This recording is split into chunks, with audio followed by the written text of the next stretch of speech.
Chuadanga railway station দক্ষিণ পশ্চিমাঞ্চলের গুরুত্বপূর্ণ এই রেল স্টেশনটির আধুনিকায়নের উদ্যোগ নেওয়া হয় ২০২৩ সালে। নতুন অবকাঠামোগত উন্নয়নের জন্য নেওয়া হয় প্রায় ১০,১৮,০০,০০০ টাকার প্রকল্প।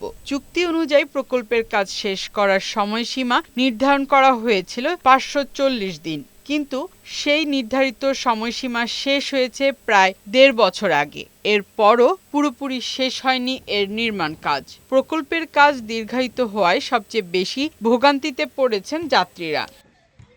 বর্তমানে ধীরগতিতে স্টেশনের প্ল্যাটফর্ম নির্মাণ কাজ চললেও নতুন স্টেশন ভবনের নির্মাণ কাজ পুরোপুরি শেষ হয়নি। ফলে আধুনিকায়নের সুফল পুরোপুরি পাচ্ছে না যাত্রীরা। সবচেয়ে বড় সমস্যা তৈরি হয়েছে শৌচাগার সুবিধা নিয়ে। এইভাবে কাজ চললে তো আমাদের ভোগান্তি। বসবে সে জায়গাও তো নাই, একটা ওয়াশরুম নাই, যে কয়টা টেবিল আছে এখানে বসার পরিবেশ নেই। নির্মাণ কাজ চলায় মূল স্টেশন ভবনের বাইরে অস্থায়ী টিকিট কাউন্টার হওয়ায় তৈরি হচ্ছে বিভ্রান্তি ও অতিরিক্ত বিড়ম্বনা। টিকিট কাউন্টারটা হচ্ছে আপনার পুরাতন বিল্ডিং এর একদম কোনায়, তারা বাইরে থেকে আসে, তারা খুঁজে পায় না এগুলা। তথ্য সেবাটা খুবই এখানে স্থবির অবস্থায় আছে। স্টেশনের প্রশাসনিক কার্যক্রম পরিচালনাতেও রয়েছে সংকট। এখানে যাত্রী সেবার মান দিতে পারছি না, এবং নতুন বিল্ডিং হলে, নতুন যাত্রী ছাউনি হলে যাত্রী সেবার মানটাও বাড়বে। তবে সংশ্লিষ্টরা বলছেন আগামী বছরের মধ্যেই চুয়াডাঙ্গা রেল স্টেশনের আধুনিকায়ন প্রকল্পের কাজ শেষ হবে। আমাদের কাজ ইনশাল্লাহ ২০২৭ সালে হয়তো ২৭ সালের